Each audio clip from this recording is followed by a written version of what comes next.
পাকিস্তান জমিয়ত উলামা ইসলামের সভাপতি এবং সাবেক সংসদ পাকিস্তান সংসদের বিরোধী দলীয় নেতা মৌলানা ফজলুর রহমান সাহেবের আগমন উপলক্ষে এখানে ছবি সমাবেশ ও সম্মেলন অনুষ্ঠিত হবে। ভারত থেকেও যিনি আসছেন, ভারত থেকে আল্লাহ রসুল হযরত মাওলানা সৈয়দ মওদুদ মাদানী আসছেন, একই উপলক্ষে আসছেন। এখানে ওনাদের আসার উদ্দেশ্য হলো মনিরামপুরের মাটিও মানুষের নেতা ছিলেন, তিনবার নির্বাচিত সংসদ সদস্য ছিলেন, সাবেক ধর্ম প্রতিমন্ত্রী মুফতি মোহাম্মদ আব্বাস রহমাহুল্লাহ কবর জিয়ারতের উদ্দেশ্যে মূলত তারা আসছেন। একটা জিনিস যদি মনিরামপুরবাসীকে জানাতেন, মনিরামপুরবাসী অনেকটা কৌতূহল নিয়ে আছেন, জাতীয় সংসদ নির্বাচন এবং মনোনয়ন প্রত্যাশীর তালিকায় অনেকে আছেন, আপনার নাম বেশি শোনা যাচ্ছে, সেটা যদি একটু ক্লিয়ার করতেন।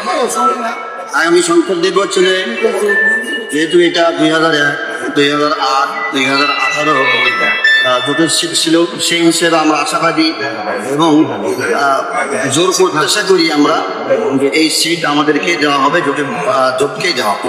কোনো গ্রিন সিগন্যাল পেয়েছেন? ইতিমধ্যে আমাদেরকে অনেকটা বলা হয়েছে, আনুষ্ঠানিকভাবে আমরা এখনো আমাদেরকে জানানো হয়। মাওলানা ফজলুর রহমান পাকিস্তান আসছেন, তিনি পাকিস্তান জমিয়তে উলামায়ে পাকিস্তান সভাপতি এবং পাকিস্তান জাতীয় সংসদের বিরোধী দলীয় নেতা ফজলুর রহমান। আর কতক্ষণ পরে এখানে আসতে পারে বলে আপনাদের কাছে সংবাদ আছে? ওনার ব্যাপারে অনেকের ডাউট আছে, পাকিস্তান মানে রাজা এরকম একটা অনেকে মনে করেন।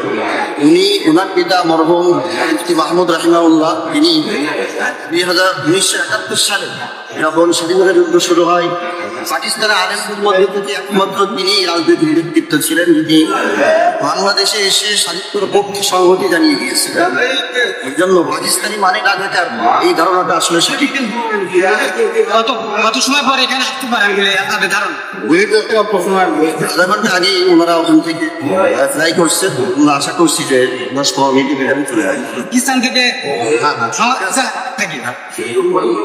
দর্শক দেখতে পাচ্ছেন মনিরামপুর উপজেলার যে মাদানীনগর মাদ্রাসা, যে মাদ্রাসার প্রতিষ্ঠাতা ছিলেন রশিদুদ্দিন ওয়াক্কাজে পিতা মুফতি ওয়াক্কাজ সাহেব, যিনি বাংলাদেশের জাতীয় সংসদে বহুবার প্রতিনিধিত্ব করেছেন এবং তিনি সাবেক মন্ত্রী ছিলেন, এমপি ছিলেন, হুইপ ছিলেন। সেই মাদ্রাসা, যে মাদ্রাসায় হাজার হাজার শিক্ষার্থী কিন্তু এখানে পড়াশোনা করে, আজ পাকিস্তান থেকে আগত মেহমানের উদ্দেশ্যে ভারত এবং আমেরিকা সেখান থেকে অতিথিরা আসছেন, তাদেরকে লাল গালিচা সংবর্ধনা দেবেন বলে অপেক্ষা করছেন দলের নেতা কর্মী। আপনারা দেখতে পাচ্ছেন দলের সেক্রেটারি জনাব মোহাম্মদ আজহারুল ইসলাম এবং আমি সবার নাম উপজেলা সেক্রেটারি, আমি সবাইকে একটু দেখানোর চেষ্টা করি স্ক্রিনে। আপনারা দেখতে পাচ্ছেন সবাই